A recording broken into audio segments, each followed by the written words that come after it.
If you're running RT Diffused Everywhere in Assassin's Creed Shadows, thinking you've got full ray tracing turned on, well, you don't.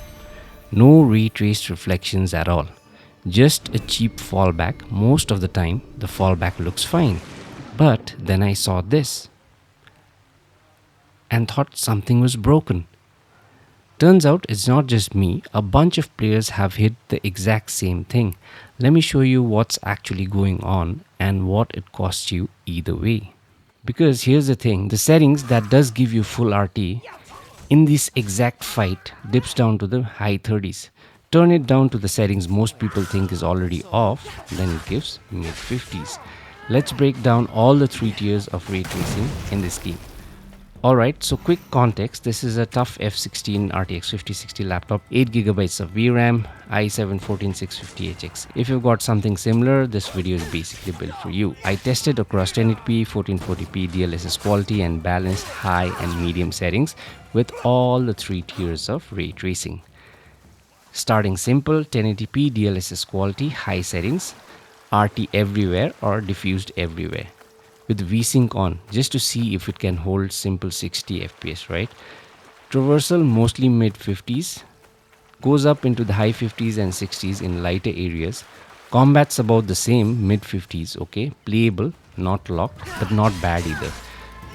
Now let's bump that to 1440p and see what actually happens. 1440p DLSS balance, same high settings, same RT everywhere. Traversal drops into the low 50s, dipping into the high 40s in dense vegetation.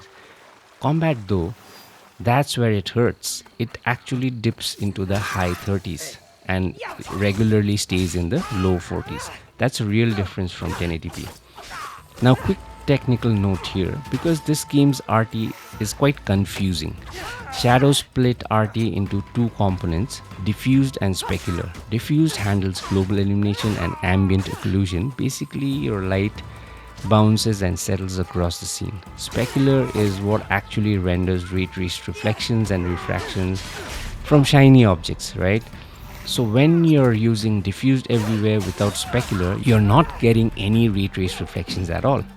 Those are still coming out of your regular fallback rendering, and that's quite terrible. Let me just show you in a bit.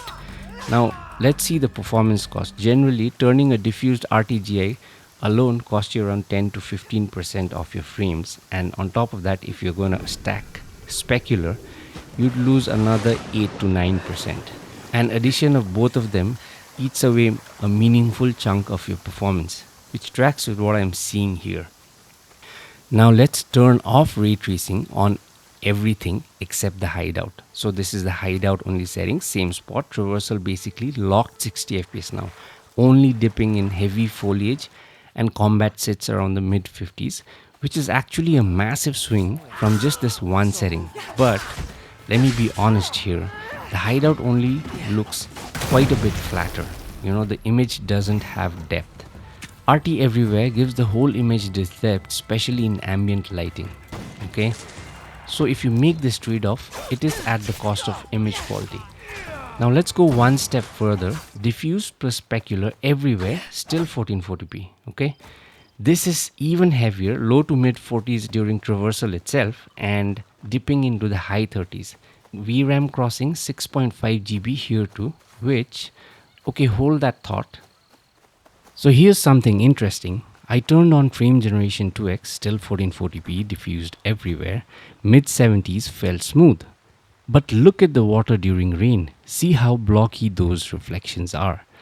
At first, I thought this was VRAM pressure since I was crossing 7 GB. But actually, I tested the same diffused everywhere only setting in calm waters. No rain, and the reflections looked completely fine.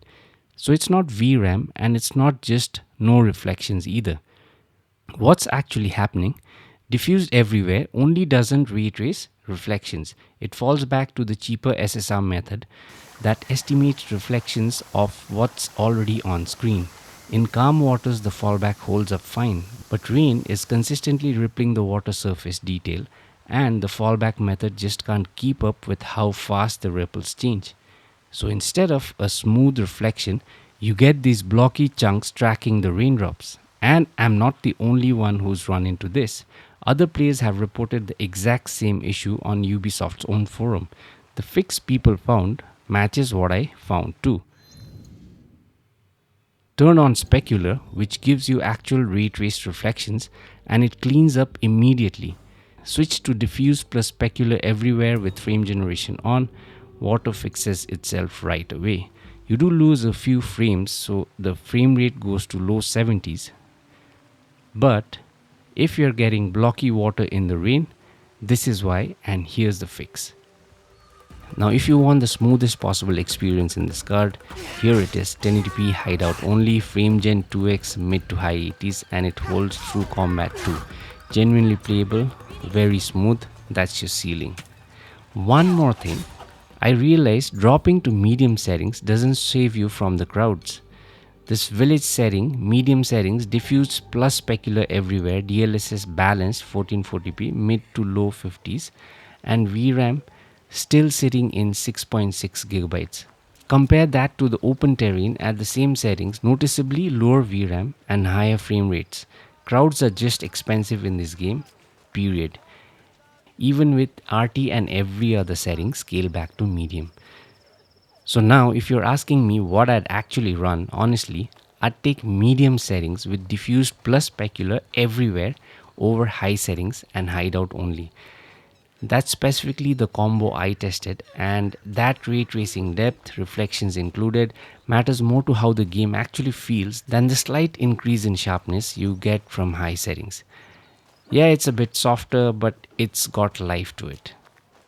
So that's a wrap for this video. Going forward, I'll be focusing heavily on Assassin's Creed Black Flag Resynced. If you want to see exactly how the game runs on a fully powered 115-watt RTX 5060 laptop and the Rogue Ally Z1 Extreme on day 1, that is July 9th, make sure you hit the subscribe button, and I'll see you in the next one.